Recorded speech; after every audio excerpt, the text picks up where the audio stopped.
Hey everyone, it's Brody from Everything Board Games. Forbidding Games sent me Raccoon Tycoon, so let's get it to the table. Raccoon Tycoon is a family-weight economic game that can be played with 2 to 5 players. Each player will play as a business tycoon hoping to grow this town and make a fortune in doing so. You'll be trying to produce the most valuable commodities while at the same time the market will forever be changing. With the profits gained, you can buy powerful buildings to get bonuses or invest the money in railroads to score your points. You will want to have the most points at the end of the game to win.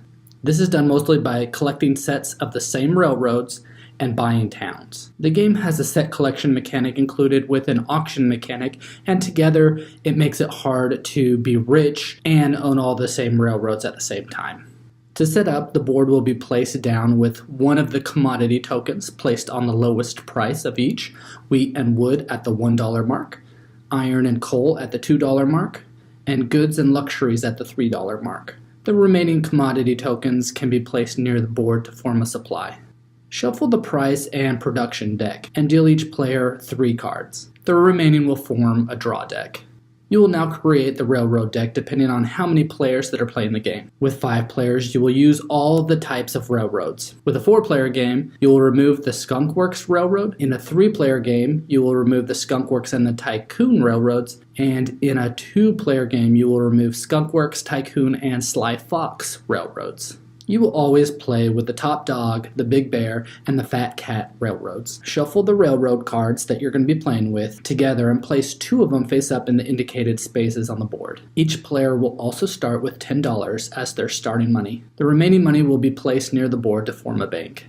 The town deck is set up by placing the 4 cards with 2 victory points on top of the deck, followed by the 4 cards with the 3 victory points, and so on. Place the deck on this place on the board and flip over the top card. In a 2-player game, remove 1 town card for each victory point value so that you will have 3 of each card to form the town deck. You'll mix up the 6 B building tiles and choose 4 at random.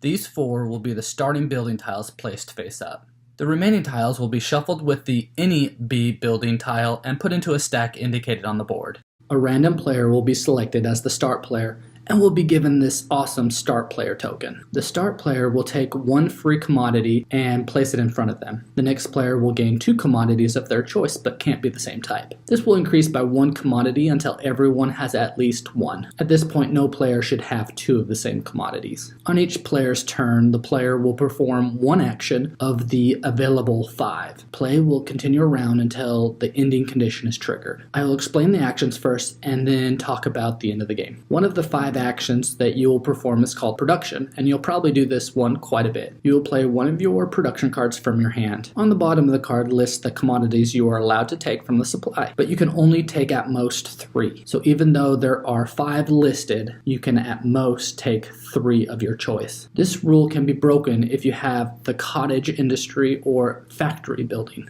After you produce and take your commodities, you will look at the top of the card where it will list the commodity that will go up $1 in price on the commodity track. You will discard this card and draw a new card from the price and production deck and refill your hand to the maximum size. You will start with a maximum of 3 cards, but if you own the Smuggler card or the black market, it can change your hand size. Bonus buildings give production bonuses that are marked with this B. When a player does a production action, you will get an extra commodity token shown on the bonus building in addition to the commodity tokens on the card. Now, in this instance, a player would receive 4 commodities. A player can only benefit from 1 of their bonus buildings per action. Production building tiles have a P on them, and similar to the bonus production buildings, you will only be able to benefit from 1 of these tiles per action. Now, it's important to know that you can only have 10 commodities at a time.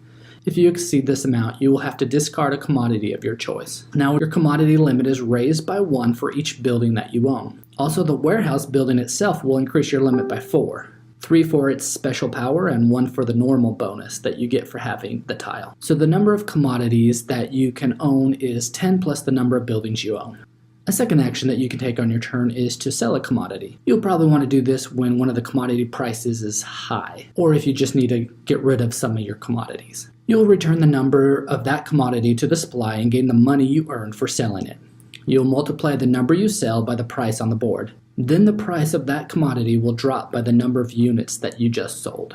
A third action that you can perform is to start a railroad auction. You will choose one of the railroad cards from the ones that are flipped up and start a bid for that card. The minimum bid you'll see is shown on the bottom right. You will continue to increase your bid or you will pass. Once a player passes, you cannot bid anymore or come back into the auction. The highest bid wins that railroad card and pays for the price of that bid. The player will place that railroad card in front of them for everyone to see, and a new railroad card will be flipped over to replace the one that they just bid on. If the player who started the auction doesn't win a card, they can perform another action, including another auction of the card that just got flipped up. If the players who started the auction wins the auction, then their turn is over.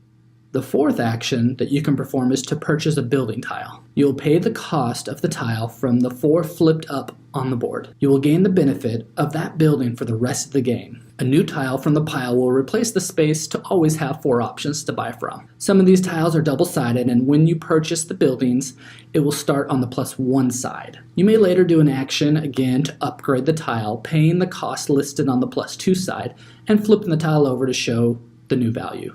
The machine shop will let you do +1 of any commodity when performing the production action. The water mill will let you do +2 of any commodity. The lumber wheat trading firm gives you $1 per unit of wood and wheat sold by any player. The coal iron trading firm is similar, letting you gain $1 for each unit of coal or iron sold by a player. And the good luxury trading firm lets you gain $1 for each good or luxury unit sold by any player. The warehouse lets you store extra commodity tokens. The construction company lets you perform 2 purchase building actions on 1 turn. The freight company lets you sell 2 different commodities on 1 turn. The governor's mansion gives you an extra point for each town card that you have at the end of the game. The rail baron makes all your railroad cards worth a point at the end of the game. The bank helps you score points. At the end of the game, for every $20 that you have is worth a point. The auction house gives you $5 commission for each auction that is held. The smuggler increases your hand limit to 4 cards. The black market increases your hand limit to 5 cards. Brickworks helps you build towns with 1 fewer commodity. And I will be covering the last action here in a little bit about how you will purchase a town.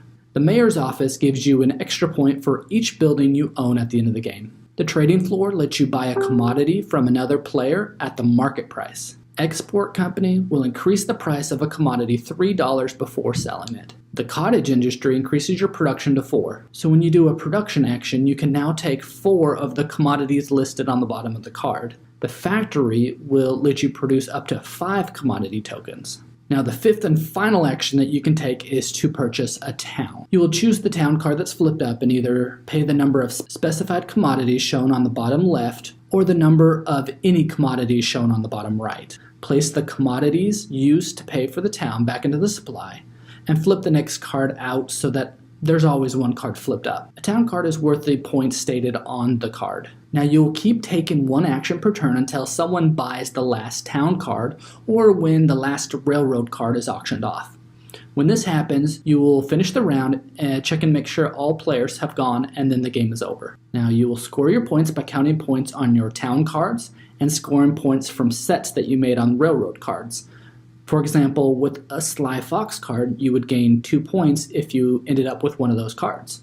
But if you ended up with getting 4 of them, you would score 17 points. Again, here you would score 15 points for the set of 3 of this railroad, and 9 points here if you ended up with 2 of these. Each building you own is worth 1 point. Lastly, you will lay out your towns and railroads. For each town that can be matched with a railroad forms a pair and is worth 2 points. Whoever has the most points will win and be claimed the Tycoon of Astoria. Since the game was funded through Kickstarter, mission cards have been added to some copies. When using these, each player will randomly be dealt 2 of them, and you will choose 1 to keep. If you fulfill the requirement of that mission, then you will add the number of points indicated on the card to your score. Many of these cards award you points for ending the game with the most of a certain commodity, while others reward you for having most commodity tokens at the end, most buildings, most railroads, most money, and most towns. Sometimes these missions are harder to achieve than you first think because someone can compete with you and they don't even know it. So let me tell you about the things I liked and the things that I didn't like. First, I really like how big the components and cards are. I mean, look at the first player marker. When I read through the rulebook before receiving the game, I was expecting the building tiles to be a quarter size of what they actually are. The railroad and town cards are also the tarot-sized cards. This really helps bring the eyes to those things on the board instead of always having to stand up and look over the board. I think the gameplay just works great. 6 different commodities makes it not too much and not too little. The keep up is very easy as you will mostly be moving the commodity token up and down on the price tracks. A couple times we had to ask, wait, what price was this one actually on? Because the coal token isn't thin and narrow like the luxury token or even the iron token. Now this is a game that would work great for new gamers as well as those that like family games.